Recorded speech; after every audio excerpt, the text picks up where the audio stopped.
والإسلام ديني ومحمدا رسول الله ويقين. غائبانہ طور پر مدد کے لیے اللہ کے علاوہ کسی کو پکارنا جائز نہیں ہے، لیکن اس کے باوجود لوگ غائبانہ طور پر اللہ کے علاوہ مقدس ہستیوں کو پکارتے ہیں۔ غیر مسلم تو جہاں سے اس کو سمجھ میں آئے گا اور جہاں سے اس کو تھوڑی بہت مدد مل جائے گی وہ مدد کے لیے اس کو پکار لیتا ہے، اور مسلمانوں میں ایسے لوگ بھی ہیں جو غائبانہ طور پر اللہ کے علاوہ مقدس ہستیوں کو مدد کے لیے پکارتے ہیں۔ ایک تو مدد بالحاضر ہوتی ہے کہ حاضر کا حاضر سے مدد لینا، موجود کا موجود سے مدد لینا۔ اب میرے پاس کوئی شخص آتا ہے اور کہتا ہے میری مدد کیجئے، معاونت کیجئے، تعاون کیجئے، میرے مسئلے کو حل کیجئے، میرے ساتھ یہ پریشانی ہے، یہ مجبوری ہے۔ ایک تو یہ ہے، اس طرح اگر کوئی آ کر مجھے کہتا ہے یا میں کسی کے پاس چل کر جاتا ہوں اور میں کسی کو کہتا ہوں تو اس طرح تو کہہ سکتے ہیں، لیکن جو شخص موجود نہیں ہے، اب جو موجود نہیں ہیں، غائب ہیں، تو چاہے وہ غائب اس طور پر ہوں کہ سامنے موجود نہ ہو، چاہے وہ غائب اس طور پر ہوں کہ دنیا ہی سے چلے گئے ہوں۔ اگر اس طور پر غائب ہے کہ ہمارے سامنے موجود نہیں ہے اور ہمارے پاس ایسا ذریعہ بھی نہیں ہے کہ جس کے ذریعے سے ہم اس تک اپنی مجبوری کو پہنچا سکیں، یعنی موبائل وغیرہ، ایسا بھی کوئی ذریعہ ہمارے پاس نہیں ہے کہ اس تک ہماری آواز نہ پہنچ سکے، ہماری بات نہ پہنچ سکے، تو بھی ہم اس کے لیے اس کو مدد کے لیے نہیں پکار سکتے۔ اور جو دنیا ہی میں موجود نہیں ہیں تو اللہ کے علاوہ ایسی ہستیوں کو، مقدس اور پاکیزہ ہستیاں، ان کو مدد کے لیے پکارنا، اس کو سمجھنے کے لیے کہ پکارنا چاہیے یا نہیں، جائز ہے یا نہیں، اس کو سمجھنے کے لیے آپ کو ایک ضابطہ سمجھاؤں گا۔ ضابطے کے علاوہ قرآن اور حدیث سے بھی ہمیں یہی چیزیں سمجھ میں آتی ہیں کہ غائبانہ طور پر اللہ کے علاوہ کسی کو پکارنا جائز نہیں ہے۔ تو مدد بالحاضر وہ تو میں آپ کو سمجھا چکا ہوں۔ مدد بالغیب، جیسے مثال کے طور پر جو الفاظ ہم سنتے رہتے ہیں اور جو انداز پکارنے کا ہے وہ یہ ہے کہ یا اللہ مدد، اے اللہ ہماری مدد فرما، یا رسول اللہ مدد، اے اللہ کے رسول ہماری مدد فرما، یا علی مدد، اے علی ہماری مدد فرمائیے، المدد یا غوث اعظم، اے غوث اعظم ہماری مدد فرمائیے۔ یہ الفاظ ہمارے سننے میں آتے ہیں اور ان کا ظاہری مفہوم یہی ہے، مطلب ان کا یہی ہے کہ جو ترجمہ میں نے آپ کو کر کے بتایا، اور اگر اس کے علاوہ کوئی اور مطلب ہے، وہ حضرات جو اس طرح کے الفاظ استعمال کرتے ہیں اور ان کی نظر میں اس کا مطلب یہ نہیں ہے تو کچھ اور ہے، تو پھر اس کو بتائیے، اس کو بیان کیا جائے، کیونکہ اس کا تو مطلب یہی بنتا ہے۔ تو یہ الفاظ ہیں، اور جب ان سے پوچھا جائے کہ آپ ان ہستیوں کو اس طرح کیوں پکارتے ہیں، آپ غائبانہ طور پر، کیونکہ یہ ہستیاں غائبین میں سے ہیں، دنیا میں بھی موجود نہیں ہیں، ایسے غائب ہیں کہ دنیا میں بھی موجود نہیں ہیں، دنیاوی زندگی منقطع ہو گئی ہے ان ہستیوں کی، تو ان ہستیوں کو غائبانہ طور پر کیوں پکارا جاتا ہے؟ تو بعض لوگ تو دلائل دینا شروع کر دیتے ہیں۔ کیا دلیل دیتے ہیں؟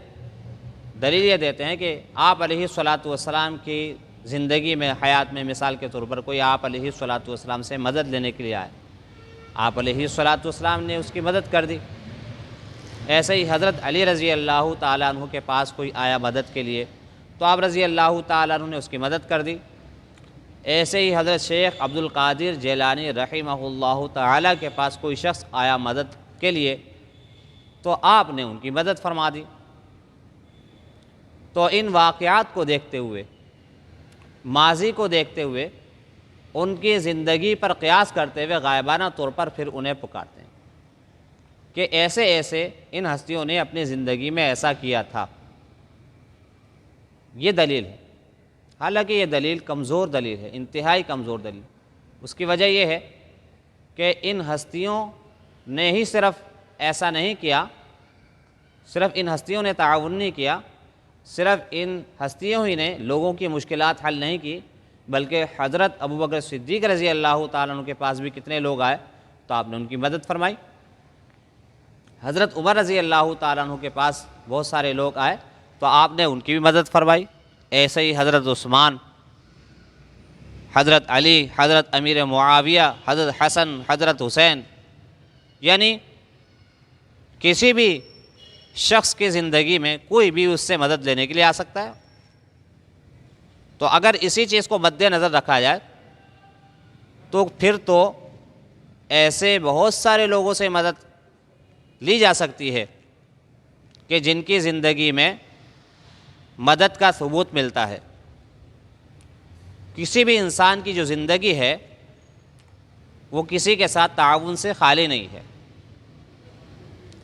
تو یوں تو پھر حضرت ابوبکر صدیق رضی اللہ تعالیٰ عنہ کو بھی یہ کہا جائے کہ یا ابا بکر صدیق مدد، یا عمر مدد، یا عثمان مدد، ایسے ہی آپ مزید لوگوں پر کو بھی اس پر قیاس کر سکتے ہیں۔ تو بعض رات تو یہ دلیل دیتے ہیں، اس دلیل کا جواب بھی سامنے آ گیا کہ کتنی کمزور دلیل ہے، بالکل بھی اس کے اندر ثبات اور مضبوطی نہیں ہے، عقل سے بھی بالا تر ہے۔ بعض رات یہ دلیل دیتے ہیں کہ حشر کے میدان میں آپ علیہ الصلاۃ والسلام مدد فرمائیں گے تو حضرت علی مدد فرمائیں گے، اور حضرت شیخ عبد القادر جیلانی علیہ الرحمہ یہ مدد فرمائیں گے۔ تو وہ جو مدد ہے حشر کے میدان میں وہ شفاعت کی صورت میں ہوگی، اور شفاعت کے بارے میں آتا ہے کہ من ذا الذی یشفع عندہ الا باذنہ، شفاعت کا جس کو بھی حق ملے گا اللہ کی اجازت سے ملے گا، بالکل ملے گا۔ جن ہستیوں کو شفاعت ملے گا، سب سے بڑی شفاعت کا حق تو آپ علیہ السلام کو ملے گا، لیکن اللہ کی اجازت سے ملے گا، اس میں اللہ کا حکم شامل ہوگا۔ اور صرف ان ہستیوں کو شفاعت کا حق حاصل نہیں ہوگا، شہداء اعظام کو بھی، صحابہ رضی اللہ تعالیٰ عنہ اجمعین، تمام صحابہ کو شفاعت کا حق حاصل ہوگا۔ اور اسی طریقے سے شہداء اعظام کو شفاعت کا حق حاصل ہوگا، علماء کرام کو شفاعت کا حق حاصل ہوگا، اللہ کے ولیوں کو شفاعت کا حق حاصل ہوگا، اور حفاظ کو بھی شفاعت کا حق حاصل ہوگا۔ پھر تو ان سب کو بھی پکارا جائے، یہ بھی انتہائی کمزور دلیل، بے بنیاد بات ہے۔ تو اب صرف یہ جملے رہ گئے، تو دونوں طرف سے دلیلیں ختم ہو گئی، اب صرف یہ جملے رہ گئے کہ یا رسول اللہ مدد، یا علی مدد، المدد یا غوث اعظم۔ اب یہ تنہا جملے رہ گئے۔ اب ان کا جائز ہونا یا ناجائز ہونا کس طریقے سے سمجھا جائے؟ عقلی طور پر، عقلی طور پر اس طریقے سے سمجھا جائے کہ غائبانہ طور پر مدد حاصل کرنے کے لیے جس ذات سے ہم مدد حاصل کر رہے ہیں، جس ذات کو ہم پکار رہے ہیں، اس کے اندر 3 صفات کا ہونا ضروری ہے۔ نمبر 1، وہ قادر مطلق ہو، ہر چیز پر قادر ہو۔ نمبر 2، فاعل حقیقی ہو۔ نمبر 3، مستقل بالذات ہو۔ قادر مطلق یعنی ہر چیز پر قادر ہو، فاعل حقیقی حقیقت میں اسی کا حکم چل رہا ہو، مستقل بالذات ہمیشہ سے ہو اور ہمیشہ کے لیے ہو، اور یہ تینوں صفت اللہ رب العزت میں جمع ہے۔ باقی اللہ کے علاوہ یہ صفت کہ قادر مطلق ہونا، فاعل حقیقی ہونا اور مستقل بالذات ہونا، اللہ کے علاوہ یہ صفت کسی میں نہیں، دائمی طور پر نہیں ہے۔ قدرت تو ہے، لیکن قدرت ایسی نہیں ہے کہ جو چاہے کریں، جب چاہے کریں، جیسے آپ علیہ السلام کو اختیاری طور پر اختیاری حد میں بہت سارے کام آپ علیہ السلام کیا کرتے تھے۔ ایسے ہی حضرت علی رضی اللہ تعالیٰ عنہ، حضرت شیخ عبد القادر جیلانی رحمہ اللہ، لیکن قادر مطلق نہیں تھے۔ اسی طریقے سے فاعل حقیقی بھی نہیں تھے۔ فاعل حقیقی کا مطلب یہ ہے کہ سبب کے طور پر انسان جتنے کام کر رہا ہے، زندگی گزار رہا ہے، مدد کر رہا ہے، تعاون کر رہا ہے، سبب کے درجے میں، حقیقت میں اللہ کی توفیق سے کر رہا ہے۔ اس کی توفیق اللہ کی طرف سے مل رہی ہے۔ جیسے قرآن پاک میں آتا ہے وَمَا رَمَيْتَ إِذْ رَمَيْتَ وَلَكِنَّ اللَّهَ رَمَى۔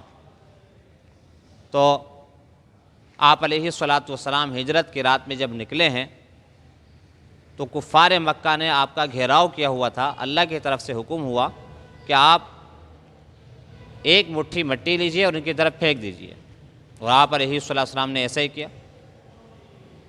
مٹھی بھر مٹی کفار کی طرف پھینکی، سب کی آنکھوں میں چلی گئی۔ تو اللہ پاک فرما رہے کہ جو مٹھی پھینکی آپ نے نہیں پھینکی، ہم نے پھینکی۔ وجہ کیا ہے؟ وجہ یہ ہے کہ اللہ ہی کی توفیق سے آپ نے مٹھی کو بھرا اور ان کی طرف پھینکا۔ اس میں اللہ کی توفیق شامل تھی، اور آنکھوں میں پہنچانے والے ذات بھی اللہ کی۔ تو فاعل حقیقی اللہ کی ذات۔ تو اسی طریقے سے حضرت علی رضی اللہ تعالیٰ عنہ ہیں کہ فاعل تو ہیں، سبب کے درجے میں آپ چل رہے ہیں، پھر رہے ہیں، کام کر رہے ہیں، لوگوں کی مدد کر رہے ہیں، لیکن فاعل حقیقی نہیں ہے۔ فاعل حقیقی کا مطلب یہ ہے کہ یہ سب اللہ کی توفیق سے، اپنی مرضی سے نہیں کر رہے، سب کچھ اللہ کی توفیق سے۔ اختیاری حد میں آپ کی مرضی بھی ہے ایک حد تک، لیکن ایسی مرضی نہیں ہے کہ آپ جو چاہے کریں۔ ایسے ہی حضرت شیخ عبد القادر جیلانی رحمہ اللہ، وہ بھی فاعل حقیقی نہیں ہے۔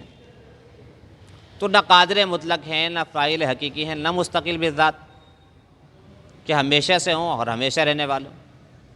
جب یہ تینوں صفت ان کے اندر جمع نہیں ہے، ان کے علاوہ اللہ کے علاوہ جتنی ہستیاں ہیں، ان ہستیوں کو ملا کر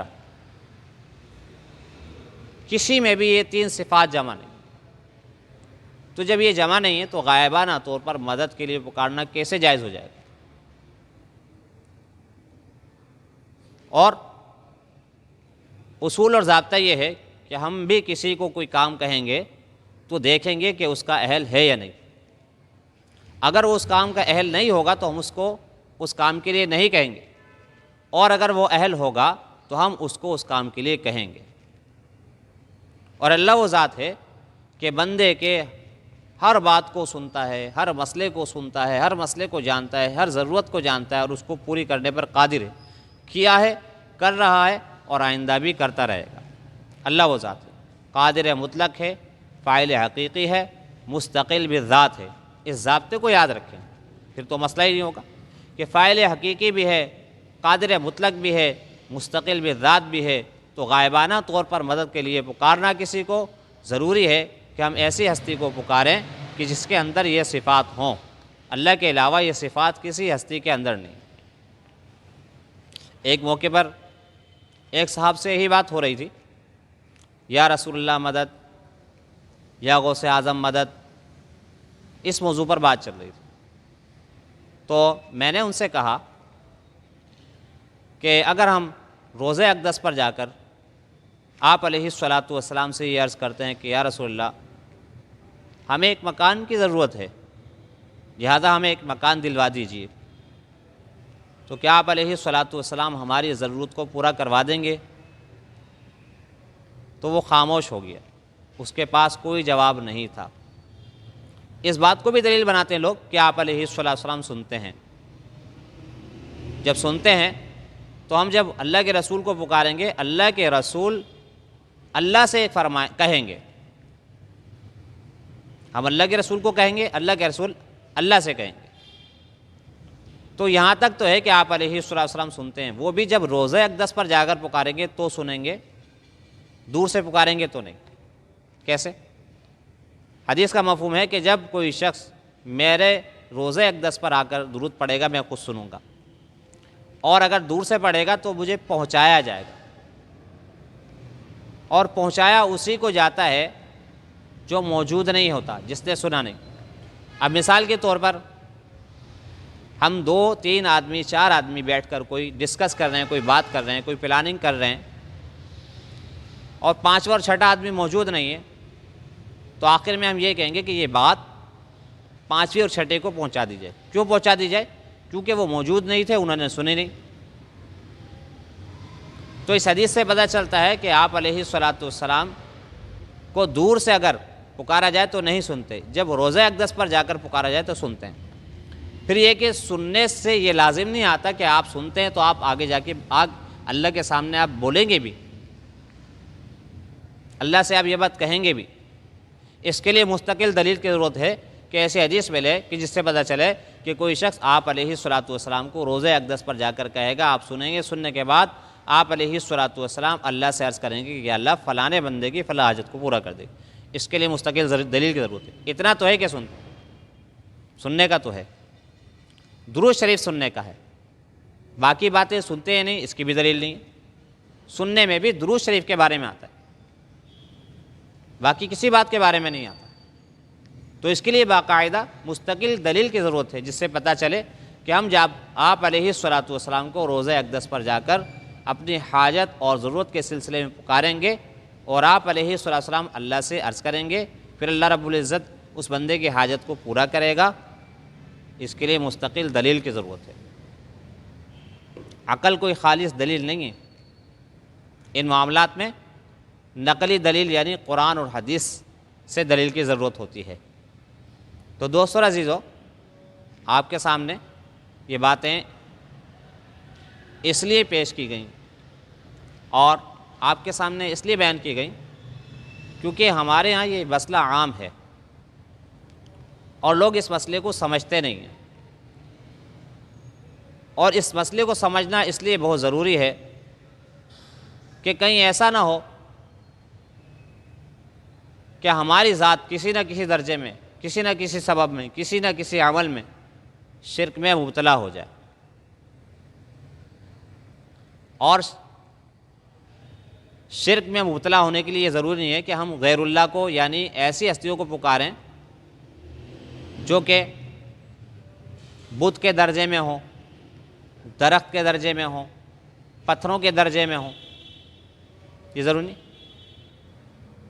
بلکہ ہر ایسی ہستی جو دنیا سے چلی گئی اور اس میں یہ صفات نہیں ہیں جو ہونی چاہیے جو اللہ میں ہیں، ان کو بھی اگر ہم مدد کے لیے پکاریں گے تو وہ بھی شرک میں شامل ہو جائے گا۔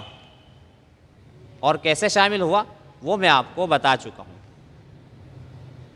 کہ جو حق اللہ کا ہے وہ ہم اللہ کے علاوہ کسی اور کو دے رہے ہیں۔ اللہ کا حق کیا ہے کہ غائبانہ طور پر مدد کے لیے صرف اور صرف اللہ کو پکارا جائے، اور بعض حضرات قرآن حدیث سے وہ دلائل پیش کرتے ہیں جو مدد بالحاضر کے ہیں، اور مدد بالحاضر کا میں آپ کو پہلے ہی بتا چکا ہوں، پہلے ہی واضح کر چکا ہوں کہ مدد بالحاضر اور چیز ہے اور مدد بالغائب اور چیز ہے۔